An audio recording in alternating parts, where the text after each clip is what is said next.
मैं जब खाना खाकर ऊपर कमरे आ रहा था तो कमरे में बहुत अंधेरा था। जैसे ही मैंने कमरे की लाइट ऑन किया था तो कमरे का नजारा देखकर आंख बबूला हो गया।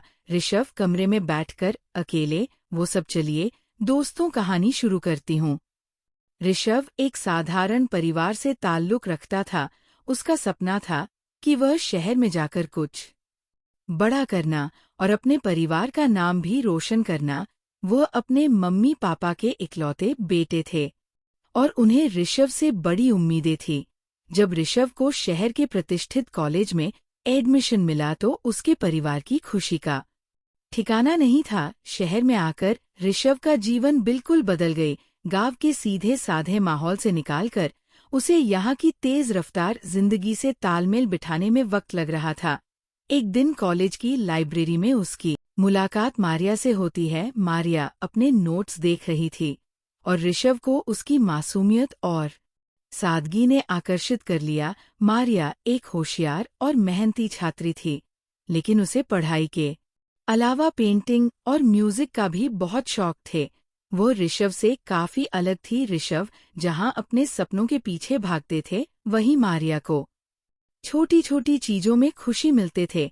दोनों के बीच दोस्ती की शुरुआत होती है, जो धीरे धीरे प्यार में बदल जाती है। ऋषभ और मारिया की मुलाकात अक्सर लाइब्रेरी कॉलेज के कैंपस में होती। ऋषभ की सादगी और संघर्ष करने की ताकत माया को बेहद पसंद आई। वह उसे प्रोत्साहित करती और उसके सपनों को सच करने में मदद करती। दूसरी और ऋषभ मारिया की कला और उसके सपनों की कद्र करता था। एक दिन कॉलेज के वार्षिक उत्सव में मारिया की पेंटिंग का प्रदर्शन होना था। मारिया बहुत नर्वस थी, लेकिन ऋषभ ने उसे हिम्मत दिलाई। उसने कहा, मारिया, तुम्हारी कला तुम्हारी आत्मा की आवाज है, इसे कोई भी नहीं दबा सकता।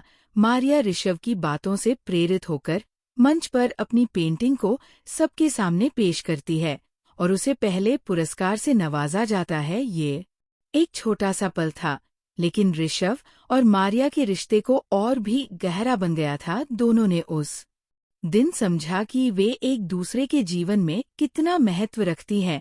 शहर में रहते हुए ऋषभ ने कई कठिनाइयों का सामना करना पड़ा, कभी पैसे की तंगी, कभी पढ़ाई का दबाव, लेकिन हर मुश्किल घड़ी में मारिया उसके साथ खड़ी रहती थी। ऋषभ को मारिया से प्यार था, लेकिन वह अपने सपनों को पूरा करने की जद्दोजहद में उसे व्यक्त नहीं दे पा रहा था। फिर एक दिन ऋषभ को एक बड़ी कंपनी में जॉब ऑफर मिल जाता है। यह उसकी जिंदगी का सबसे बड़ा दिन था, लेकिन वह इस खुशी को मारिया के बिना अधूरा मान रहा था। उस दिन ऋषभ ने मारिया को अपने दिल की बात बताने का फैसला किया। शाम को दोनों कॉलेज के गार्डन में मिले। ऋषभ ने मारिया का हाथ थामकर कहा, मारिया, तुम मेरी जिंदगी का सबसे खूबसूरत हिस्सा हो। तुमने हमेशा मुझे सपोर्ट किया, मुझ पर विश्वास किया। क्या तुम हमेशा मेरे साथ रहो? मारिया की आंखों में आंसू आ गए, लेकिन वे खुशी के आंसू थे। उसने हंसते हुए कहा, मैं हमेशा तुम्हारे साथ हूँ। ऋषभ इस तरह ऋषभ और मारिया की कहानी का अंत नहीं, बल्कि एक नई शुरुआत हुई। दोनों ने एक दूसरे के सपनों को हकीकत में बदलने का वादा किया और साथ में एक नई जिंदगी की ओर कदम बढ़ाए। कहानी हमें ये सिखाती है कि सच्चा प्यार सिर्फ शब्दों का मोहताज नहीं होता, बल्कि एक दूसरे के सपनों का सम्मान करना चाहिए और हर मुश्किल घड़ी के साथ खड़े रहने का नाम है। ऋषभ और मारिया की कहानी प्रेम, संघर्ष और सपनों की मिसाल है, जो दिल को छू जाती है।